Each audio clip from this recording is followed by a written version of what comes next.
Good morning. Today we are here to announce charges against 14 violent Minneapolis gang members. This is the second round of charges against Minneapolis gangs as part of our ongoing violent crime strategy. These charges, including illegal possession of fully automatic machine guns and other firearm violations, along with fentanyl trafficking, represent another step forward in our effort to reduce gang violence and increase safety in our neighborhoods and communities. As I said on May 3rd, we are investigating and prosecuting Minneapolis street gangs as criminal organizations, focusing on their most violent members and leaders. In May, we charged members of the Highs and the Bloods. Today's charges are the first against members of the Lows, including, as alleged in the documents, 2 of their leaders. Also charged today are additional members of the Highs and the Bloods, along with an additional South Minneapolis gang. Each of the cases announced today are individual charges against these gang members. We continue to build RICO conspiracy cases as we announced in May. At this time, we saw an opportunity to bring significant federal charges against a number of violent gang members. While we build larger RICO cases, we are also leveraging our federal, state, and local resources to act swiftly and take violent gang members off the streets in the short term. We believe this two-pronged strategy will be effective and protect public safety. The charges against these gang members are set forth in federal complaints that detail the nature of their crimes and the focused investigations that brought them to our courthouse. The charges present a chilling picture of the violence inflicted by the Highs, the Lows, the Bloods, and other gangs on our city's streets. As described in the charging documents, gang members use deadly automatic machine guns, engage in beatings and armed robberies, and plan revenge killings for the murder of their fellow gang members. In a number of cases, the guns possessed by these gang members were traced to prior shootings. To put this picture in perspective, let me provide a few examples from the charges we announced today. Ohaji Walker, an alleged leader of the Lows, encouraged his fellow gang members to get outside and get active. That's a quote, "Get outside and get active." A call to commit acts of violence. On the night of July 30th, just a few weeks ago, after leaving a vigil for a gang member, law enforcement believed Walker was likely setting out to execute retaliatory violence on rival gang members. Instead, he was thwarted by law enforcement, arrested, and charged federally with illegal possession of a ghost gun with an extended magazine. Shannon Jackson is alleged to be another high-ranking member of the Lows. Jackson's criminal history includes aggravated robbery convictions, and he was identified as a suspect in a Minneapolis nightclub shooting. As part of our violent crime strategy, Jackson was recently arrested on federal charges for possession of fentanyl pills and a Glock fully automatic machine gun. Marvin Miller, a member of the Southside Tens gang, a rival of the Bloods, was taken into custody after allegedly shooting a fully automatic machine gun near a children's hospital in Minneapolis. Miller has served multiple prison sentences for state court firearm offenses and now faces federal charges. James Holman is alleged to be a member of the Emerson Murder Boys, a subset of the Highs. As alleged in the charges against him, Holman is connected to multiple gang shootings and drive-bys, including a fatal shooting that occurred on New Year's Day.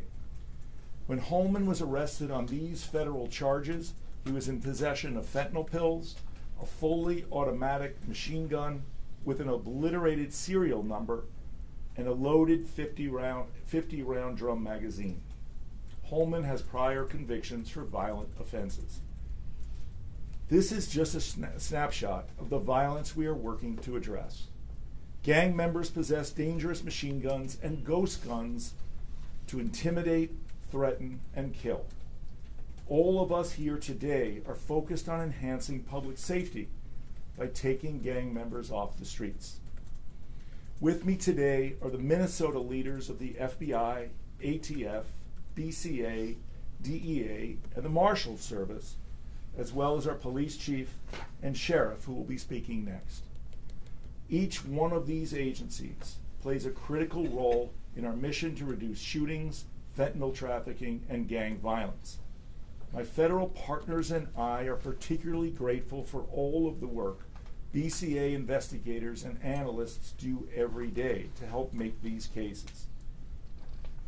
We are also grateful to the Postal Inspection Service for their intense involvement in our investigations and prosecutions. I also want to thank and emphasize the extraordinary work of the Hennepin County Sheriff's Office Violent Offender Task Force and the officers, investigators, and analysts of the Minneapolis Police Department. There can be no federal violent crime strategy without our state and local partners. I'm grateful to Sheriff Witt and Chief O'Hara for their close collaboration and partnership. As you read these charging documents, you will see the hard work of law enforcement officers from both the Sheriff's Office and the Police Department. They are saving lives. Fortunately, as Chief O'Hara will explain in more detail, violent crime levels in Minneapolis have begun to come down. We believe this strategy is playing a role in the reduction of violent crime in the city. However, as we saw last weekend, there is still far too much violence. A mass shooting in South Minneapolis, a fatal shooting in downtown, and in North Minneapolis, a Minneapolis police officer ambushed and shot. The violence from last weekend and the continued violence of gang members demonstrates that we still have much to do. So we will continue to pursue our strategy, both focusing on gangs as criminal organizations and building federal cases against the most dangerous offenders. Sheriff Witt. Thank you.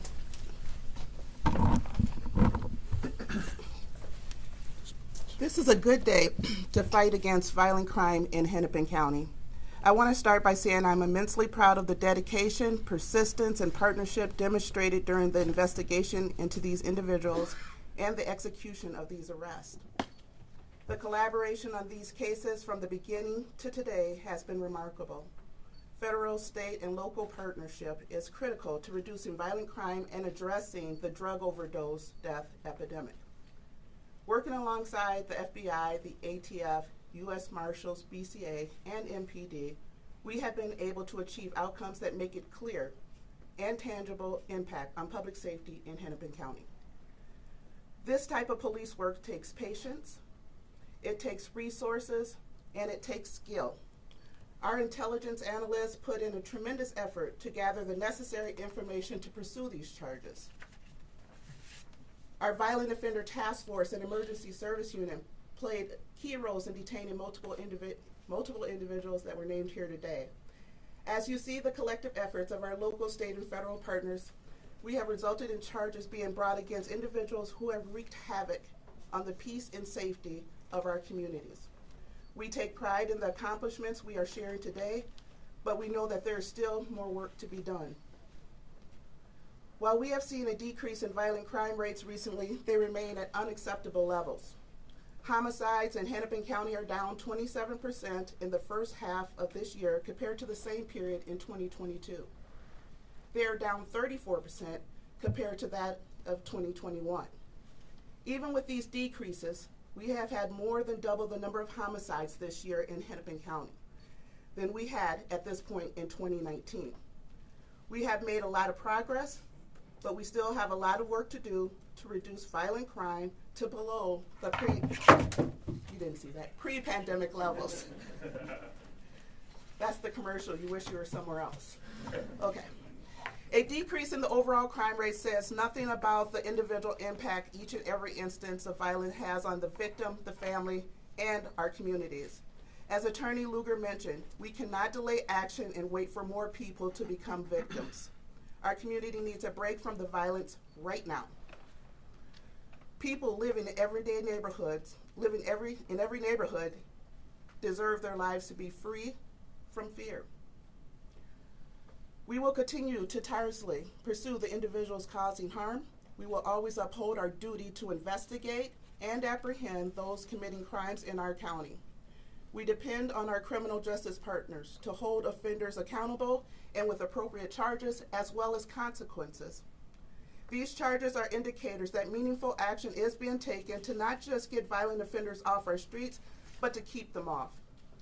We are so thankful to our local, state, and federal partners again. And I'm going to say that because, again, no one agency, no one person can do this by ourselves. So there has to be a lot of emphasis put on the partnership to have these successful details.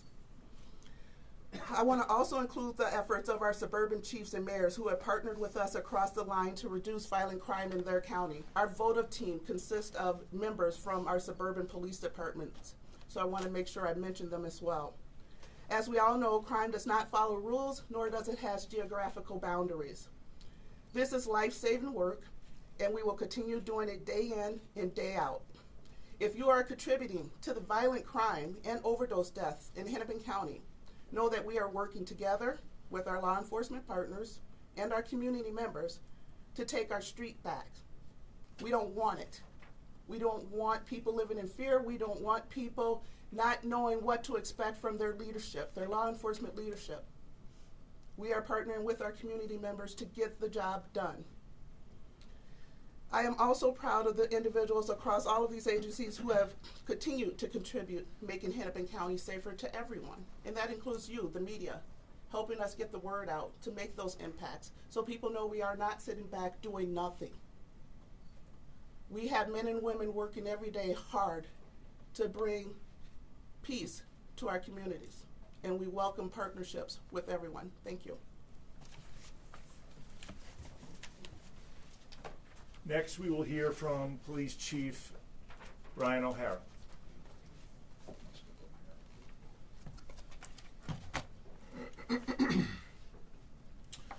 Good morning.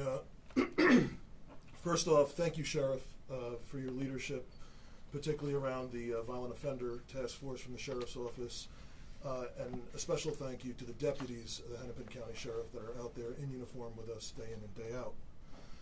I want to thank everyone standing here with us, all these agencies, for their support of the Minneapolis Police Department and our work to keep all people in this city safe. Back in early May, when we announced the first rounds of these arrests, I stated that we knew that it's a small group of violent offenders that are responsible for the vast majority of violence that rocks our communities. And permitting that extremely violent criminal behavior to go unchecked is a public safety and public health crisis that often results in our most vulnerable residents being victimized. It was true then, and it is true now. On May 3rd, law enforcement agencies represented here today stated clearly that we would not allow for this violence to continue, and that more arrests and more charges would follow. We were serious then, and we are serious now. We will not allow a small group of violent gang members to continue to terrorize our neighbors. These arrests represent our commitment to reducing the tragedy and trauma associated with the violence that has plagued our families and our neighborhoods for too long. There is more to do, and we will continue our work. The positive outcomes we are starting to see are a result of the collaborative efforts of all of our law enforcement partners. However, none of this would be possible without the leadership of our U.S. Attorney. When I arrived in Minneapolis last year, I asked the U.S. Attorney if I could embed MPD investigators in his office to further advance his violent crime strategy by directly sharing with federal prosecutors the kind of actionable intelligence about gang violence that only seasoned street cops would have. And last week, I announced a restructuring of the MPD that includes a new table of organization. Included in that new organizational plan is a permanent assignment for MPD police officers to the U.S. Attorney's Office as organized crime liaisons. I did that because this model is working, and it is here to stay. These arrests won't be the last, and the work will continue. U.S. Attorney Luger's personal commitment to lead efforts to drive down violence in our city and in our region has produced results that our most vulnerable residents can actually see and feel. So on behalf of our residents, thank you. I want those considering violent criminal acts to see all of us standing here today, to see the arrests we have announced, and to understand that collectively we will ensure that justice is served for the victims of your heinous acts. We will seek justice for the victims of criminals like Ohaji Walker, a leader of the Scarface, a Lowe's gang. He has an extensive and violent criminal history in this city and is unfortunately seen by some as a role model. He is not. Role models are not suspected of being involved in executing a person in front of a school bus full of kids. Role models do not have a 10-year history of arrests for robbery and multiple weapons violations. The same is true for High's member Ramon Johnson and his 15-year criminal career of weapons arrests and suspected multiple aggravated robberies and shootings. Law enforcement officers face great challenges with the amount of violent crime that occurs in our city. Over the weekend, you are all aware that an MPD officer was shot in the line of duty. Events like this are a stark reminder of the inherent danger when cops put their lives on the line between the people we serve and those who seek to do them harm. That incident was a close call, and we are thankful to God that our officer is alive and well and recovering at home with his loved ones. But we cannot forget that our officer was shot because he acted to apprehend individuals suspected of violent criminal behavior. And I am here today to tell everyone, especially the residents of Minneapolis, that we will continue to put our lives on the line every day to protect the people we serve, despite incredible challenges and despite each officer and their loved ones not knowing what each day may bring. We will continue to fight to restore our residents' peace of mind, their sense of safety, and their faith in the MPD. We will continue to use every resource available to ensure that these individuals, the others we are pursuing, and anyone else who is considering committing a violent criminal act will be held accountable for their actions so that they are no longer a threat to our city.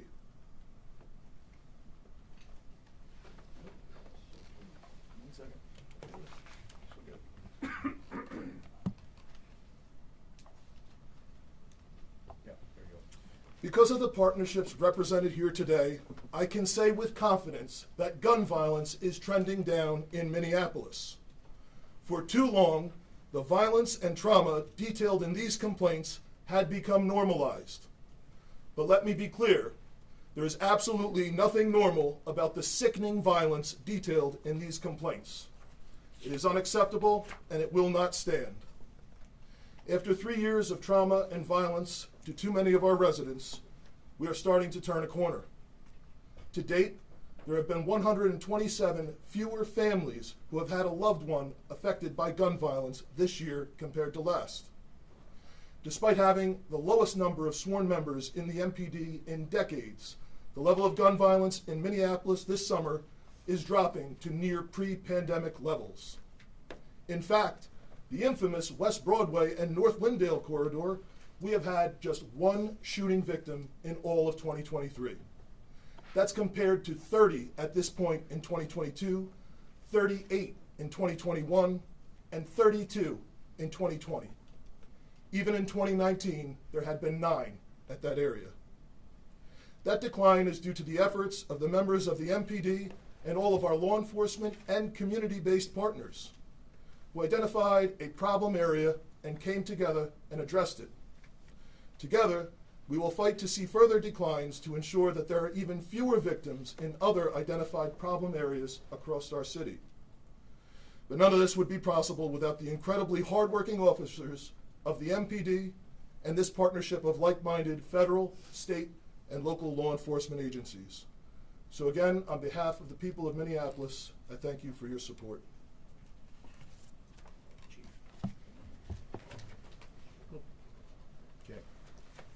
Take a few questions. If they're directed towards the chief or the sheriff, just say so. Start with Stephen. Could each or either of you speak to the prevalence of ghost guns or machine gun conversion devices and what that means, kind of historically speaking, for Minnesota versus other places in the country? Sure. The question was, so I've been asked in prior press conferences to repeat the question. I always forget, so I'm going to try to do it today. Question was about the prevalence of ghost guns and switches or fully automatic machine guns compared to the rest of the country and what we're seeing. Let me take a shot at that.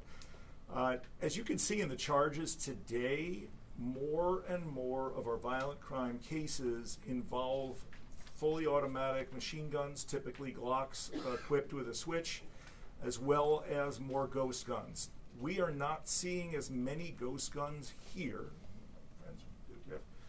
I'm going to call on the ATF if I blow this, but we're not seeing as many ghost guns here as we are seeing around the country. We're thankful for that, but if that changes, we'll let you know.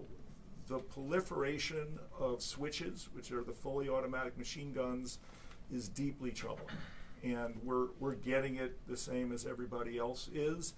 Because we're a smaller city than Chicago, Los Angeles, New York, Miami, we feel it more. Any other questions? Paul? I wanted just to get the chief to elaborate. We hadn't talked to him since the charges came out on the shooting of the officer, and we learned in the charges yesterday that it was a Glock 19 with a fully automatic switch. I'm sure you're limited to what you can specifically talk about, but given that scenario now, it just sort of creates a nightmare as it reads. I mean, your officer drove right into a shooting gallery, in essence, right? An explosive gun. I just didn't know if loosely you could now speak to that scenario now that we have a little clearer picture since we talked to you on Saturday. Probably limited. And Yeah. so the question was about the officer who was shot over the weekend and the fact that an automatic machine gun was identified as part of the shooting. This is not a press conference to address that issue, but Brian, do you want to say something? Yeah, just generally to add on what the U.S. Attorney said already.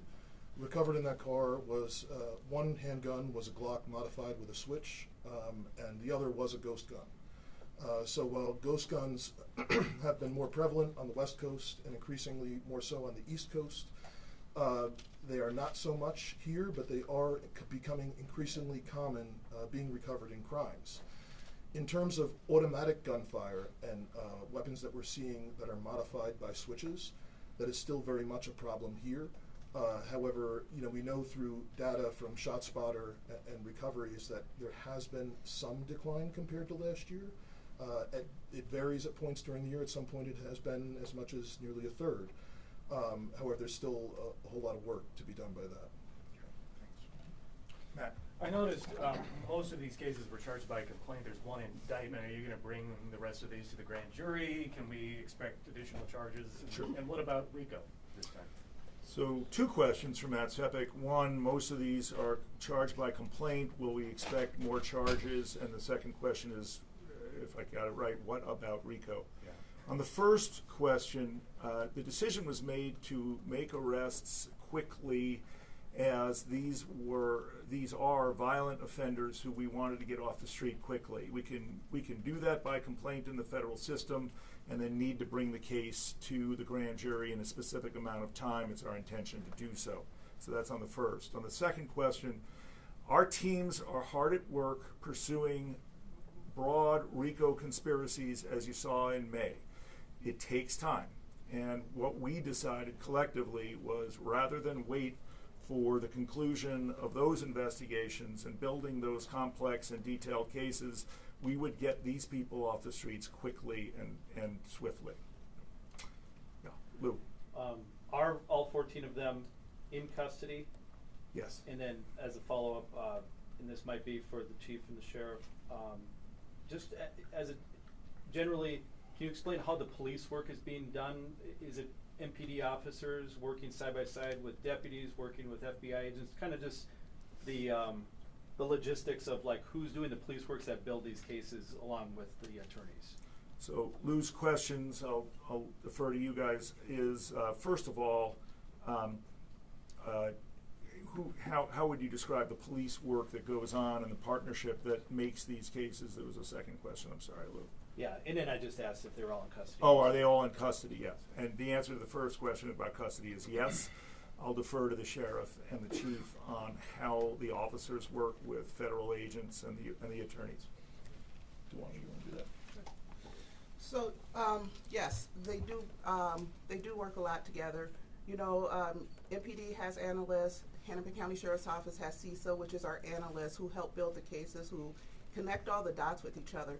But it's that shared information between our groups. I mean, the amount of collaboration that has been going on, as somebody who grew up in Minneapolis, I would say is historical, just with our resources being put together. But, you know, the fact that the men and women who work in these specialized units, like I said, it takes skill. There's a lot of experience that are going into those units, and they have their boots on the ground and ears to the streets as to what is going on. It also involves building those relationships with community members and people who want to talk about, help us figure out where are the problems at and why are we having these problems. So a lot of collaboration, but I want to give a huge shout out to those analysts though, because they are the ones who are helping our investigators and detectives find where to go and putting the pieces together. They're the heroes behind the scene on this. So, you know, it's not taking like blind shots, if you will, and just going out there and doing details. We do it with using data that's provided through our analysts as well as ShotSpotter and things like that. And we put our teams together. They work, I would say, 7 days a week. And then the collaboration with our federal partners in the BCA. Again, I said it before, we all figure this out. We can't do it by ourselves. Everybody has some bit of information, and we are utilizing each other's skills and information to make sure that we have effective arrests and we're doing the right thing. So I don't know if you want to add to that, Chief. One thing I want to add is the way this works is the VOTEF detectives, sheriffs, analysts, and investigators, the MPD officers, detectives, investigators work closely hand in hand with each other, with the FBI agents assigned to these cases, with the ATF and DEA agents assigned to these cases, with the postal inspectors, and with the attorneys in our office who sit in a room and have real-time collaboration. A call comes in about a suspect, and immediately attorneys from this office who are working night and day on these cases or collaborating or sitting right next to someone who can help them put together the kind of search warrants and other process that we need to bring the case forward. It is seamless. It is like nothing I have seen before in this state, and I'm very, very proud of my people and all of the people from the federal, state, and local offices. This doesn't happen without a lot of people who care a great deal about public safety putting their heads together and making it happen. Adam? Yeah, question here. How would you say, because you're talking about how historic this partnership is, and just, I know back in May is the first time we've used the RICO Act in Minneapolis. How would you say for any of the three of you that these last 2 months have changed the way you approach what law enforcement is, what crime is, how to fight crime? Yeah, so Adam's question is, you know, we talk about how historic it is. What have we seen in the last few months since May about how this is affecting our work, how we're fighting crime? Let me take a stab at it and see, Sheriff, if you or the Chief want to add. You know, I've been in and out of prosecution since 1989, and I've worked closely with teams of federal, local, state agents and officers, both in New York and here. This is historic for this state and for the work that we do because we're all talking the same language. We collectively decided a year ago that gangs would be a focus of our violent crime strategy, and it has happened like never before. And so the conversations that we have on a daily basis, the attorneys working in our office, as well as all the law enforcement agents and officers, are about the highs, the lows, the bloods, and the other gangs. That didn't happen before because we weren't focusing on these entities as criminal organizations. We are now. And literally yesterday, we had a group of law enforcement officers and agents, attorneys from my office, focusing on something that was happening that we could bring charges against with respect to one of these gang members. That wasn't happening before. And so I'm proud of it. It's something we decided to do, and now all of the people involved are working night and day to make it happen. Chief thanked me for my role here. I want to thank the people in my office I want to thank everybody, but the people in my office have just put their head down, and nothing gets in our way to making good decisions and good cases, and I'm very proud of them. Matt? Just real quick on the earlier group of cases that you brought back in May, I know there was a conviction at trial last week and at least 3 or 4 guilty pleas. Do you have the latest numbers on that? So Matt asks about where we are on the charges from in May. We brought 45 cases. Let me address that. Last week was the first conviction of a Bloods member at trial. Help me. What? Walls. Yes, Walls. I watched part of the trial, and the work of our lawyers and the agents from the FBI and those from MPD was extraordinary. BCA testified. We all came together in court to make sure that he was convicted on all 3 counts, and he was, quickly, by the jury. There are other guilty pleas. I don't have the exact number. Tasha can get that for you after this. But we expect a number of people to plead guilty. Those who want to go to trial will be ready to go to trial. Maybe one more, or maybe not. Oh. We talk about these numbers and stuff. I'm wondering if you guys have kind of figured out what percentage or what chunk of the murders that happen in Minneapolis are gang related. That's a tough one. You want to take a shot? Yeah, I mean, I feel it would be unfair to characterize it simply as gang related. There's a large portion of gun violence, that happens as a result of, disputes that escalate by people who may be affiliated, with criminal gangs or at least loosely with violent groups. What I can tell you is, by and large, the same folks who are just as likely to become victims of a shooting in Minneapolis are those who are just as likely to commit a shooting. So let me close out with the following thought. We announced the gang initiative in May, along with RICO charges against the highs and the lows. As you'll see from the complaints, a number of the complaints in these cases and the charges arose after that time. We need this message to get out. We need people to understand how focused and serious we are. So for gang members, as Chief O'Hara said, who are out there thinking they're going to continue to commit these crimes, they will be caught and they will be prosecuted. We are focused, we are dedicated, and we will not stop until we have achieved our goals. Thank you very much.